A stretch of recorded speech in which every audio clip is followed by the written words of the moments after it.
are in Ulaanbaatar. From here, from Chinggis Khan Square, we will start our journey through Mongolia.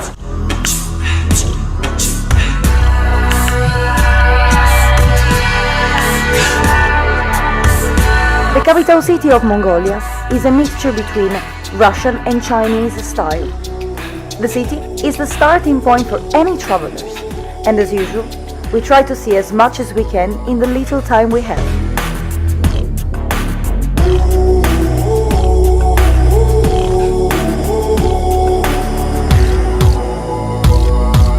We're now at the Black Market, the most famous market in Ulaanbaatar.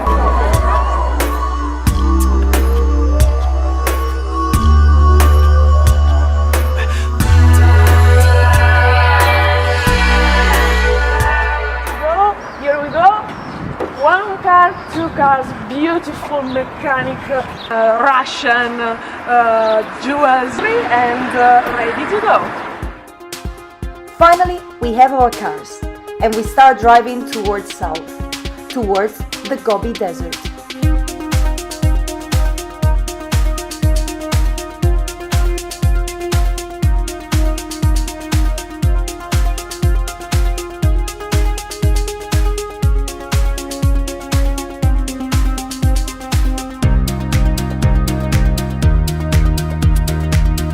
Everything turns yellow, yellow like the flat landscape that is going to surround us for the next few days.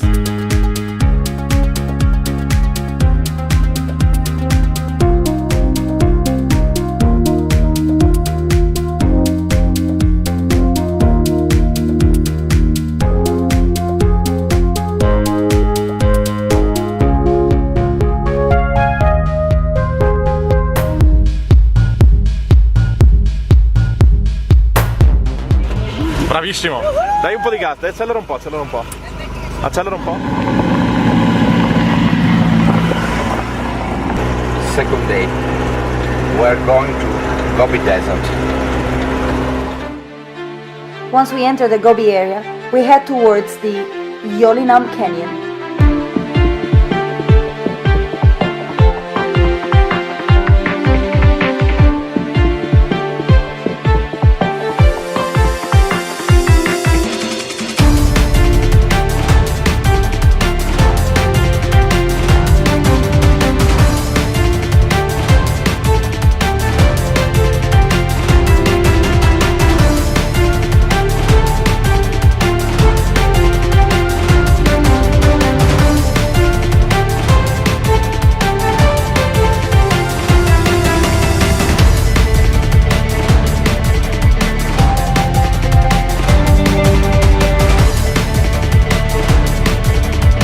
We walk along the small river and we enjoy ourselves jumping from one shore to the other. In the middle of the Gobi, we just found like a massive ice cube. Mission accomplished, we go back to the cars. Vai, vai, vai, vai, vai, lui sta andando, tu non fermarti.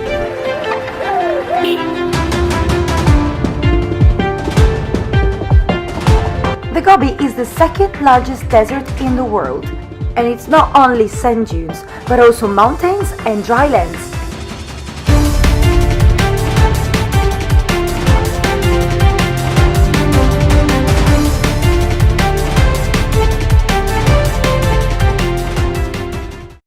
Today is the main day on the Gobi Desert. We go to see the sand dunes.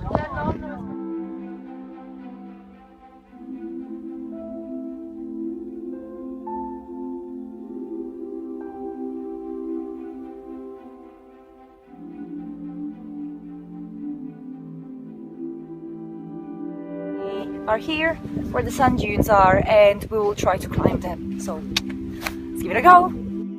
Sand dunes run for over 100 kilometers, and their top can reach up to 300 meters. We choose the right way to climb the mountain.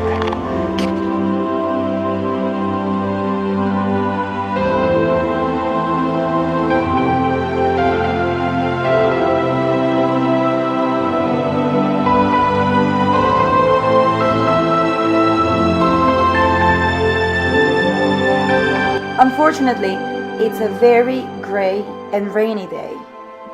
But while we're reaching up the top of the dunes, the sky clears up and the sun appears. It appears and it colors the sand dunes in gold.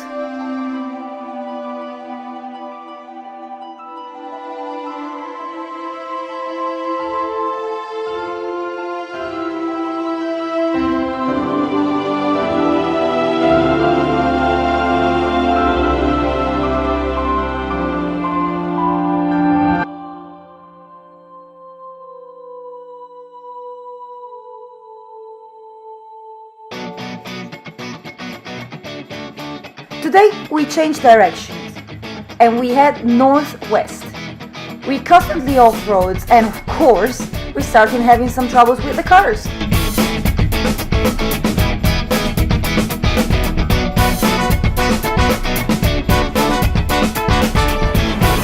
We are driving in the middle of nowhere, with no direction, with no road.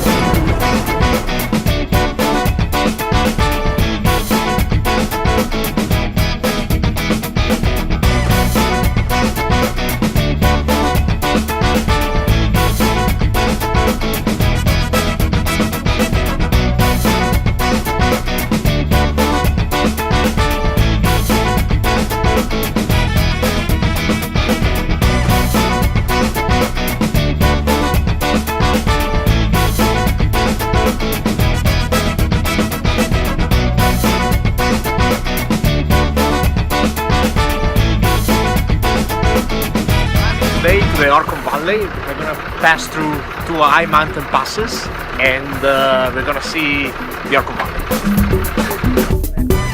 Pass by, right? No, we only...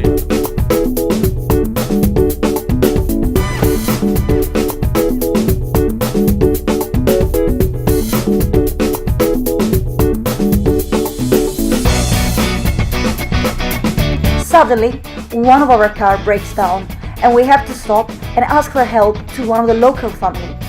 They still live in traditional tents and they still follow their ancient traditions.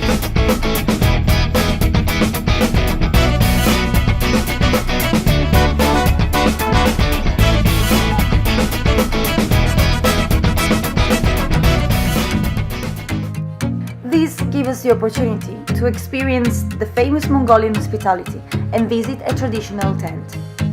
The yurt has been the center of Mongolian families for more than 3,000 years. mozzarella questa. Someone like around 10,000 euros. Oh, really? Wow, yes, trust me.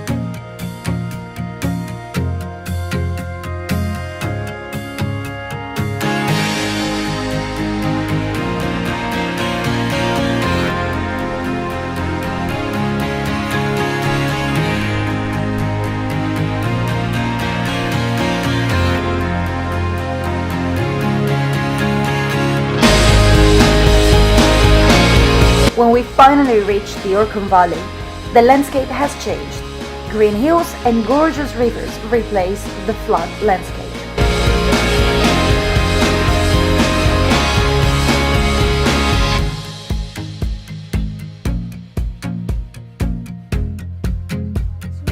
This is a ghers, only real Mongolian typical house. In the middle you can find the fire, the real things that join the family.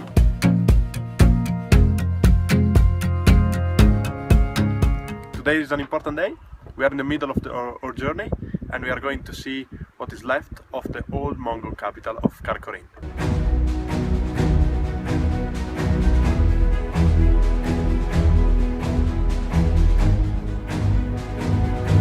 On our way to Karkhorin, we stopped to visit a small monastery that is hidden at the top of a hill.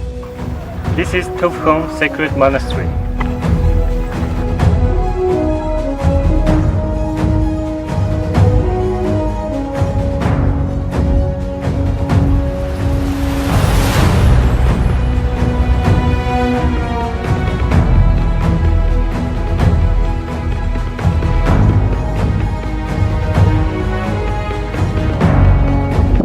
This is what is left from the ancient Mongol Empire, Karkhorin, and it was destroyed in 1500. And then they used basically all the ruins to build the temple that is at my left-hand side.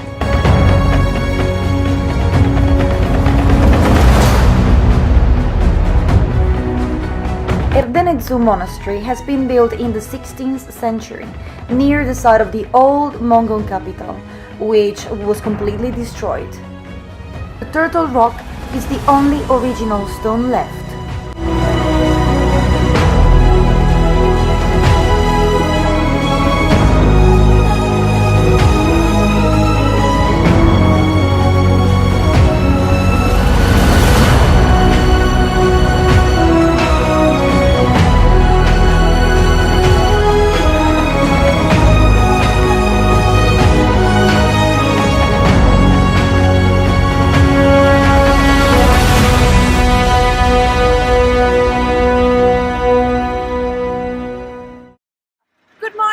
Today we're going to keep going on the north, and we will pass by the White Lake.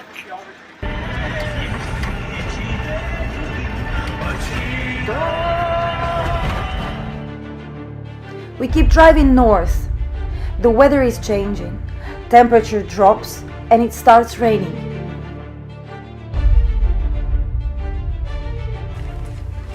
The colors of the volcanic crater are definitely matching this miserable day. Freddo. Bellissimo, ed è una buona scusa per mangiare.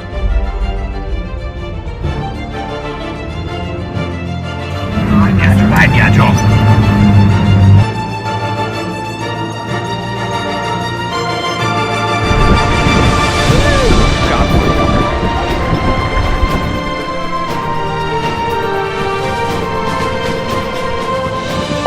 We're at the White Lake now. We have a technical problem.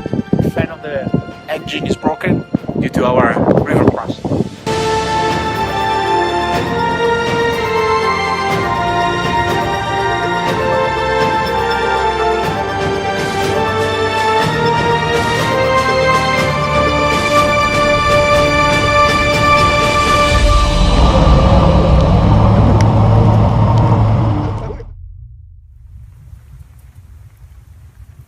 Okay, finally the day is ended. So now finally we go to the camp. It's 2 a.m. in the morning. The only thing we want to do is just go to sleep.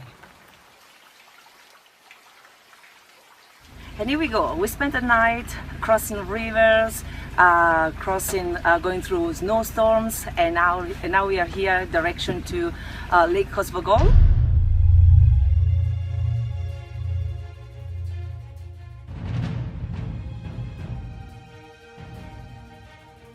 We're back in the car and it keeps raining. As soon as we reach the top of the mountains, this rain becomes snow.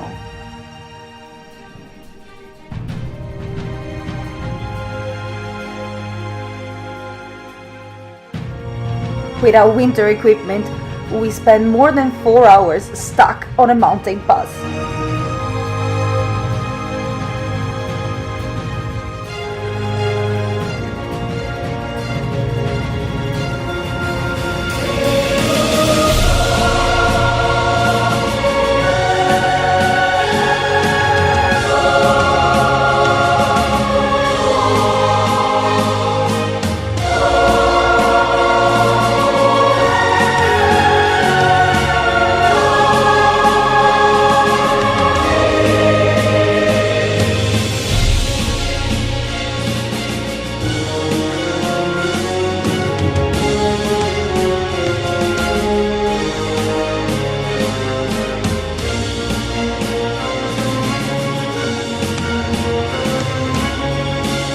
We have to go through another river, but this time with daylight.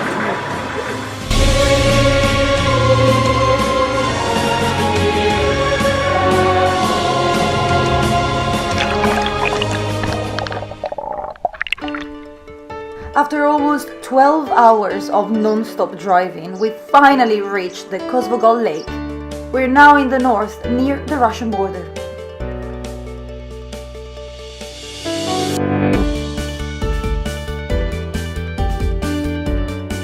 After the past few days, we actually feel like we're in heaven.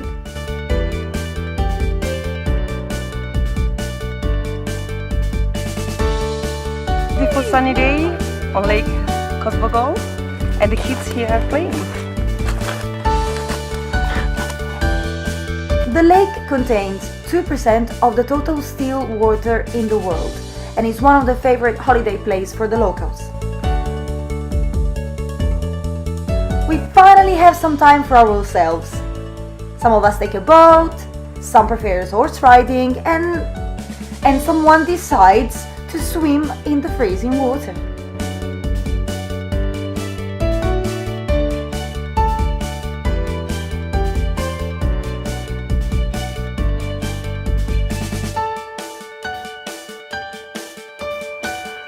Beautiful warm morning. We are now leaving the lake Osgol towards our trip back to Ulaanbaatar.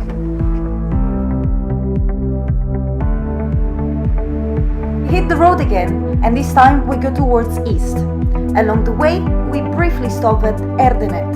That is an industrial city built by the Russians in the 80s.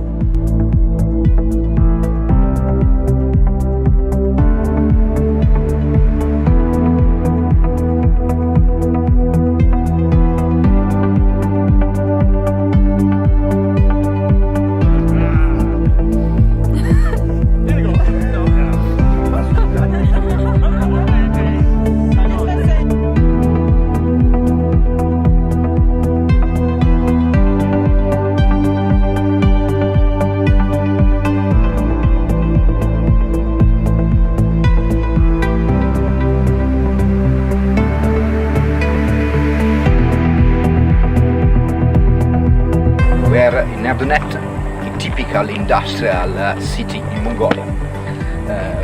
You can see a typical Russian industry, similar to an Holocaust nuclear.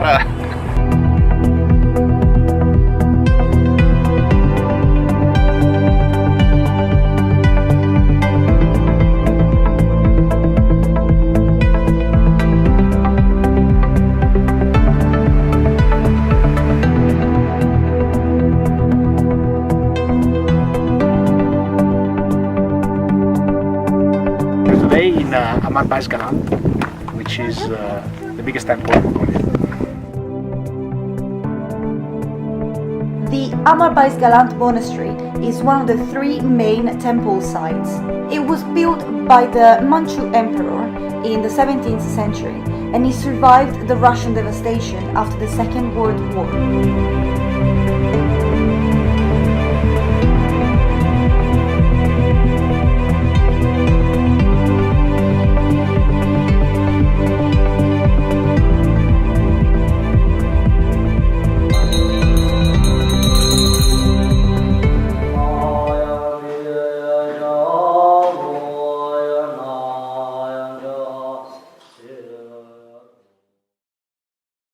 Morning! Today is our last day in Mongolia, and now we are going back to Ulaanbaatar.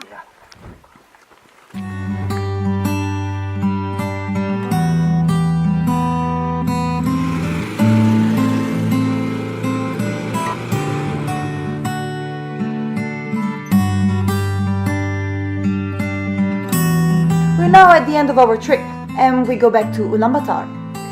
We enter the city from north this time, and while we're crossing the city, we are amazed by the number of buildings and houses under construction. It feels like a traditionally nomadic population is now keen to settle down.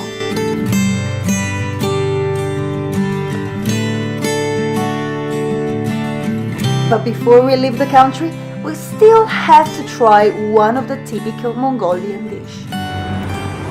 Warning! The following footage contains strong food violence. We are about to taste sheep's head, that is one of the delicacies in the Mongolian cuisine.